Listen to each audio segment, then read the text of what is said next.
ये है आपका अपना चैनल माई पोर्टल। साथियों, आरटी के तहत शुरू हो गए हैं अशासकीय शालाओं में निःशुल्क प्रवेश के आवेदन ऑनलाइन लॉटरी के माध्यम से।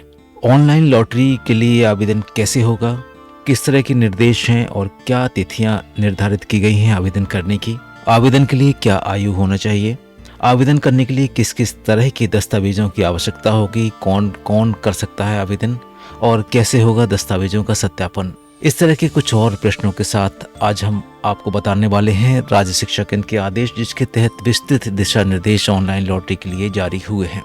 साथ ही उस तरह से राज्य शिक्षा केंद्र का जो पत्र हमें प्राप्त हुआ है वो आया है 7 मार्च को और पत्र क्रमांक है 1351।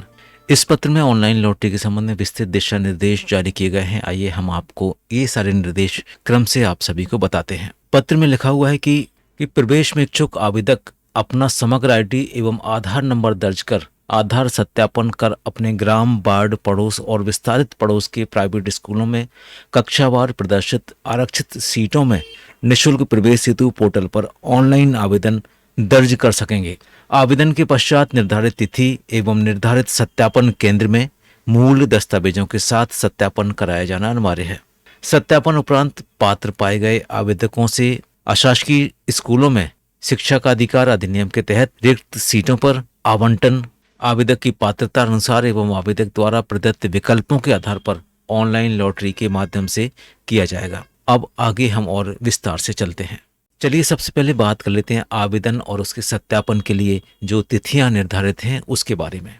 1 नंबर पर लिखा हुआ है कि पोर्टल पर ऑनलाइन आवेदन एवं त्रुटि सुधार का विकल्प जो उपलब्ध कराया गया है वो 13 से 23 मार्च 23 तक है, यानी 10 दिवस में आपको ये सारा काम पूरा करना है। इसके बाद ऑनलाइन आवेदन के पश्चात पोर्टल पर पावती 2 प्रति में डाउनलोड कर मूल दस्तावेजों के साथ निकट के सत्यापन केंद्र जो कि शासकीय जनशिक्षा केंद्र होगा में सत्यापनकर्ता अधिकारी से सत्यापन कराना, और इसके लिए समय निर्धारित है 15 से 25 मार्च तक का।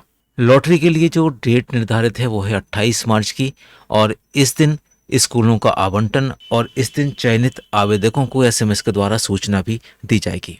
अगला 4 नंबर पर निर्देश है कि जिस बच्चे को ऑनलाइन लॉटरी के माध्यम से स्कूल आवंटन हुआ है उसके द्वारा पोर्टल से आवेदन पत्र डाउनलोड कर आवंटित स्कूल में प्रवेश हेतु उपस्थित होकर प्रवेश प्राप्त करना है।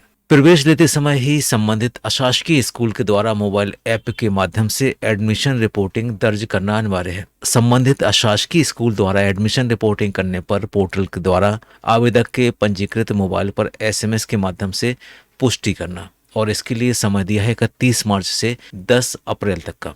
संक्षेप में हम आपको बता देते हैं, जब भी बच्चे का नाम ऑनलाइन लॉटरी में आएगा उसके बाद आवंटन पत्र को डाउनलोड करके जो भी स्कूल अलॉट हुआ है उस स्कूल में पहुंचना है। संबंधित स्कूल द्वारा मोबाइल ऐप के माध्यम से एडमिशन रिपोर्टिंग की जाएगी और एडमिशन रिपोर्टिंग का कंफर्मेशन मैसेज पंजीकृत मोबाइल पर आएगा। इसके बाद 13 अप्रैल को द्वितीय चरण के लिए पोर्टल पर रिक्त सीटें प्रदर्शित होने लगेंगी। 13 से 18 अप्रैल के लिए द्वितीय चरण हेतु स्कूलों की चॉइस को अपडेट किया जाएगा। 20 अप्रैल को लॉटरी होगी और इस दिन स्कूलों का आवंटन द्वितीय चरण का किया जाएगा। और आइए अब बात कर लेते हैं प्रवेश के लिए पात्रता की, किस तरह के बच्चे आरटी एडमिशन के लिए, आरटी लॉटरी के लिए पात्र होंगे।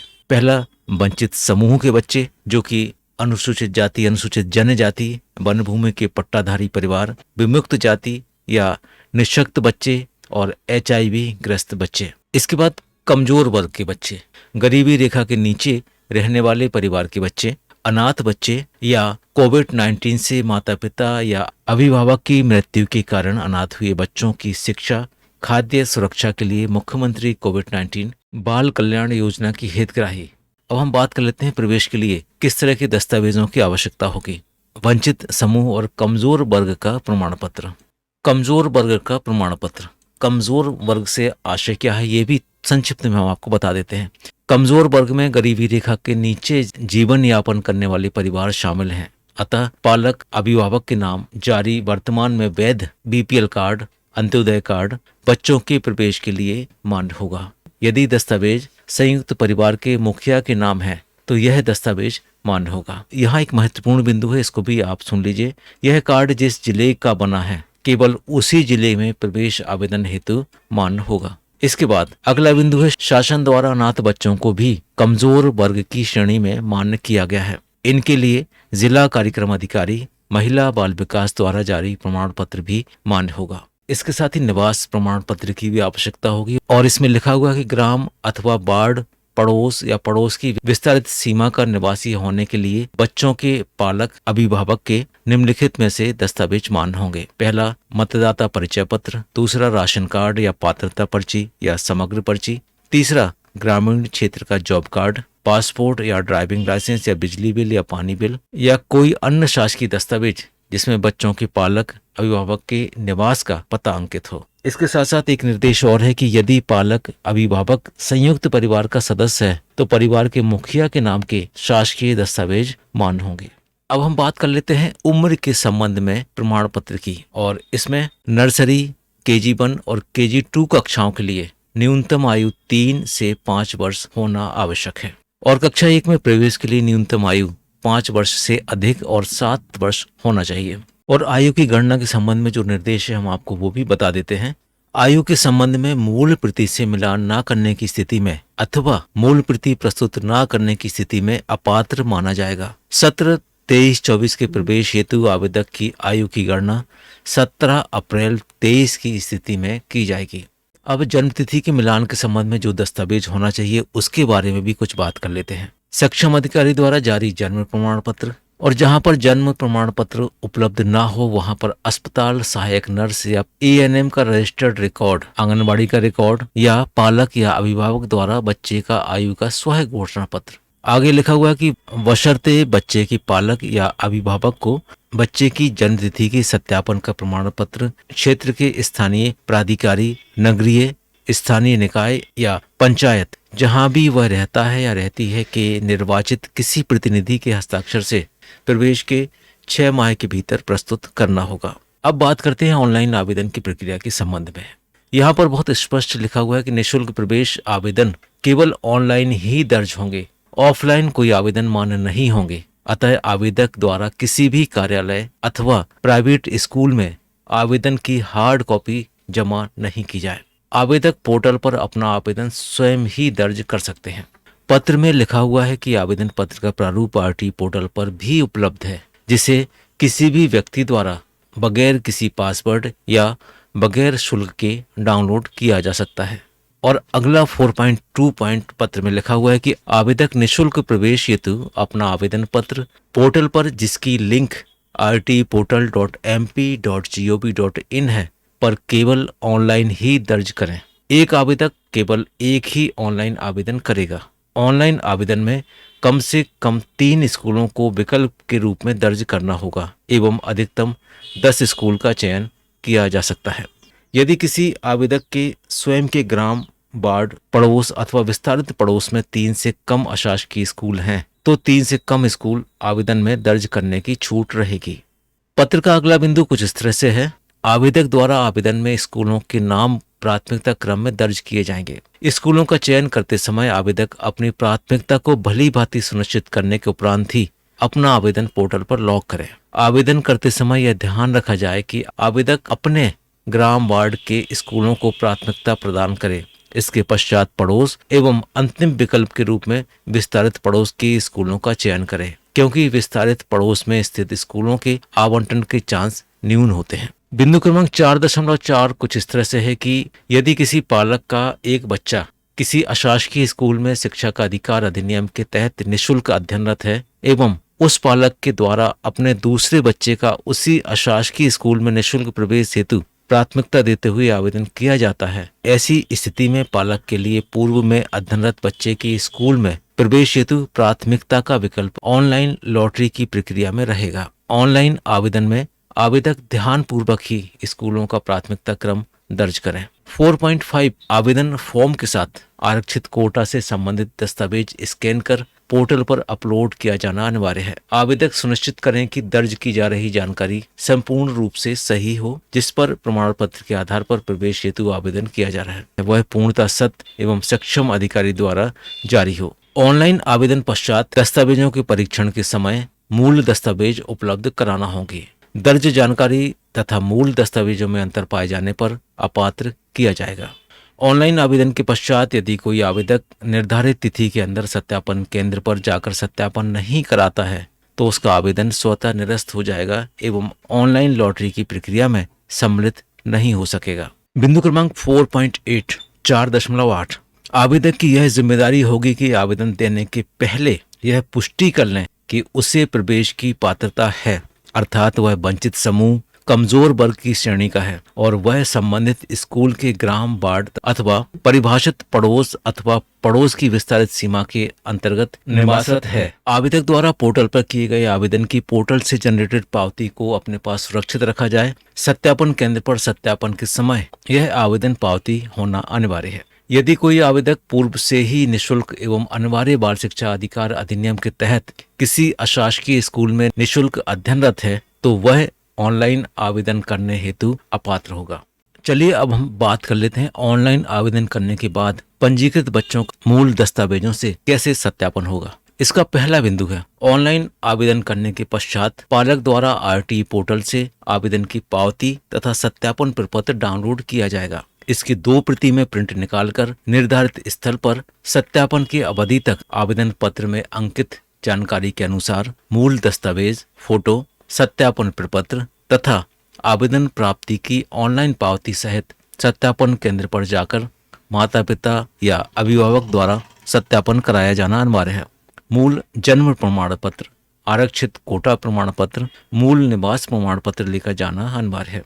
मूल दस्तावेजों के आधार पर सत्यापन न कराए जाने पर आवेदन स्वतः ही निरस्त हो जाएगा। इसके बाद सत्यापन के समय आवेदन में पंजीकृत मोबाइल नंबर 1 पर ओटीपी आएगा, इसलिए सत्यापन केंद्र पर आवेदन में जो मोबाइल नंबर दर्ज किया है उस मोबाइल नंबर को साथ में लेकर जाना अनिवार्य होगा। सत्यापन अधिकारी द्वारा ओटीपी मांगे जाने पर पालक द्वारा ओटीपी प्रदान किया जाए जिससे सत्यापन केंद्र पर सत्यापन हो सके। पत्र का अगला बिंदु 6.3 कुछ इस तरह से है कि सत्यापन अधिकारी आवेदक द्वारा आवेदन में अंकित दस्तावेजों का आवेदन के मूल दस्तावेजों से सत्यापन करेंगे। आवेदक ने निःशुल्क प्रवेश हेतु जिस निर्धारित कोटा, निवास क्षेत्र, आयु अनुसार जिस कक्षा में प्रवेश हेतु आवेदन किया है उसका सत्यापन उस कोटे, आयु, आधार कार्ड एवं निवास से संबंधित मूल प्रमाण पत्र से किया जाएगा। सत्यापन हेतु आवेदक अपने नजदीकी किसी भी जनशिक्षा केंद्र में जाकर सत्यापन करा सकते हैं। पत्र का 6.4 पॉइंट कुछ इस तरह से है कि सत्यापन अधिकारी द्वारा मोबाइल ऐप पर अपनी यूनिक आईडी तथा पासवर्ड से लॉगिन किया जाएगा तथा आवेदन पत्र में अंकित विवरण दर्ज किया जाएगा।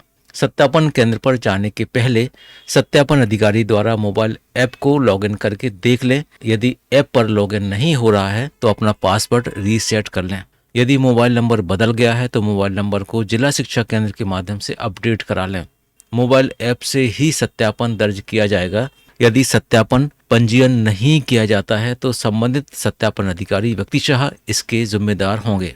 सत्यापन उपरांत दस्तावेज सत्य पाए जाने पर आवेदक को अंतिम रूप से ऑनलाइन लॉटरी की प्रक्रिया में सम्मिलित होने हेतु सत्यापन प्रपत्र में पात्र होने की पुष्टि कर हस्ताक्षर किए जाएंगे। पत्र का बिंदु क्रमांक 6.5 कुछ इस तरह से है। यदि सत्यापन अधिकारी किसी भी प्रवेशार्थी को दस्तावेज के सत्यापन उपरांत पात्र नहीं पाता है तो उसे अपात्र होने का कारण मोबाइल ऐप के माध्यम से दर्ज करना होगा।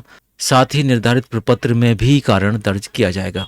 6.6 सत्यापन अधिकारी द्वारा सत्यापन करने के उपरांत सत्यापन होने की सूचना का एसएमएस प्राप्त होगा।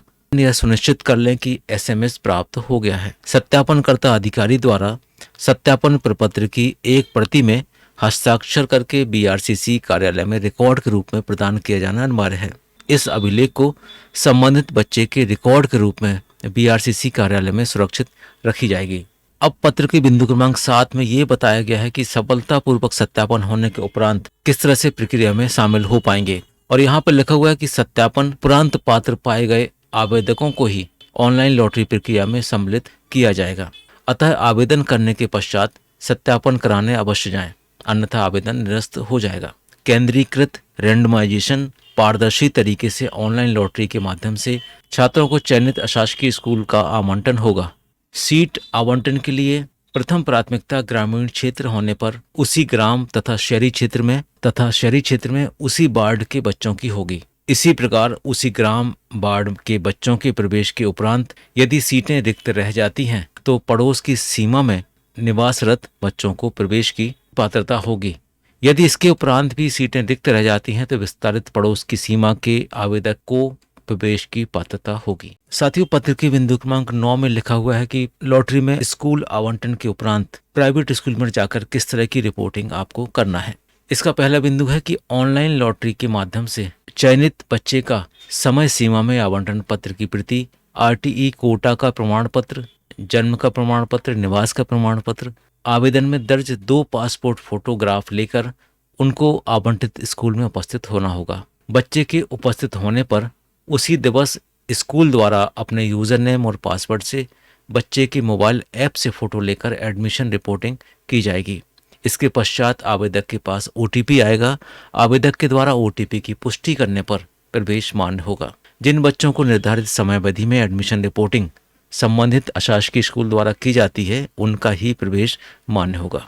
अगला बिंदु है कि आवंटित बच्चे के प्रवेश देने से यदि किसी स्कूल द्वारा मना किया जाना पाया जाता है तो संबंधित स्कूल के विरुद्ध सख्त कार्रवाई की जाएगी। और ये विस्तृत निर्देश हमें प्राप्त हुए हैं संचालक महोदय के राज्य शिक्षा केंद्र भोपाल से। उम्मीद है आप पूरी तरह से निर्देशों को समझ गए होंगे, प्रक्रिया को समझ गए होंगे। उम्मीद है आपको ये जानकारी पसंद आई होगी। मिलते हैं एक नए वीडियो में एक नए टॉपिक के साथ। तब तक के लिए थैंक्स फॉर वॉचिंग।